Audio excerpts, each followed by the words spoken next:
Hi, this is Linda Welsh from Linda Welsh Realty Group. Hey agents, listen up. If you want to find out some of the best sources for seller leads, especially those that are low cost or no cost, well, I'm here to share that with you and help you with your business. Number one is your gold, your database.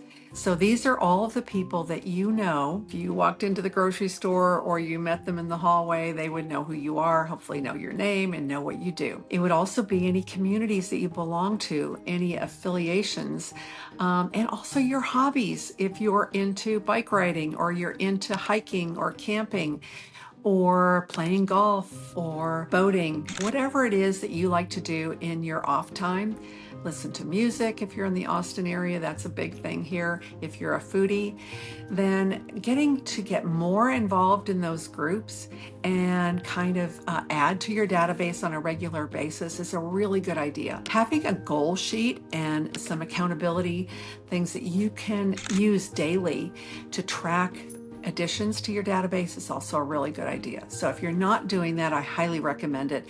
And that goes right down to everybody that you meet if you feel that they might be a good fit for you. Not everybody's going to be a great fit, but when you meet somebody, no matter where it is, and you can strike up a conversation, it's just a good person to put in your database if you can get that information. Number two are absentee owners and landlords.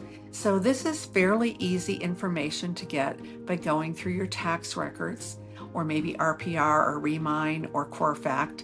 You can earmark those properties that are owned by somebody that does not live in the property. And the reason this is that a lot of times it might have been a great investment property at one time, and maybe the decline in some of the rental rates or the fact that we've built a lot more ADUs in the Central Texas area, or that we have a lot more apartment buildings in that neighborhood, are going to suggest that maybe now is not the time for them to hold on to those properties, especially with rising insurance rates and rising taxes, even HOA fees. It's really hard to make that be a viable and growing source of income unless they're purchasing it for long-time investment and appreciation. And some people are, but it's hard in a lot of cases for people to actually make money in some of those rental properties. So absentee owners and landlords are a really big one. And then there's past expireds, withdrawns, and for sale by owners, otherwise known as FSBOs.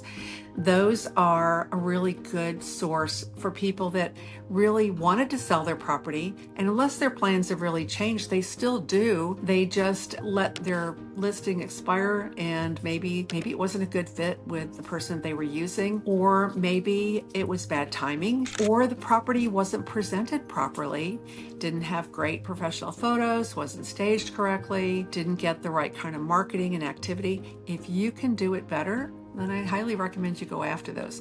And there are some websites out there and resources for you that you can use in order to find those. If you don't have access to that or don't know about it, feel free to reach out and I'll be glad to give you some suggestions on that. There will be a monthly fee for most of those if you actually want the contact information with it. The other thing is you can actually find out those expireds and withdrawns. If you're hyper local and you want to sell your neighborhood, I would pay attention to those and then maybe even deliver something to the seller at their door the next day, because you might really impress them, and it's worked for me, so I know it can work for you too. Number four are builder trade-ups.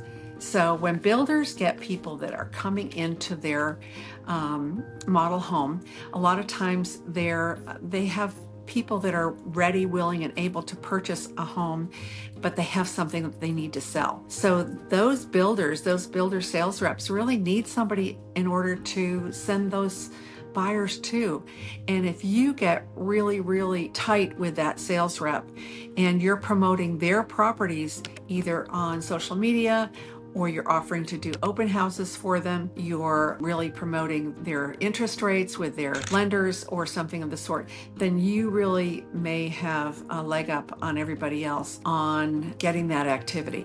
So I would get to know your favorite builder in your favorite area and really see if you can help them out, because usually they're not that tight with one or two unless they have in-office MLS agents. But even then, if it's somebody that works for the builder that has a license, they typically don't list properties that are not the builder's new construction. They'll only lists the properties that are the new construction for the builder. So earmarking those particular clients and getting them to you would be great. And then, of course, is open houses. Open houses are a great way to meet people and show that you have interest and information about the neighborhood, about the properties. And if you're doing a great job for one seller, you would do a great job for another. Then your local Facebook group and communities. Again, getting back to the things that you are interested in, involved in, whether it is a neighborhood community Facebook page or whether it is an activity or a hobby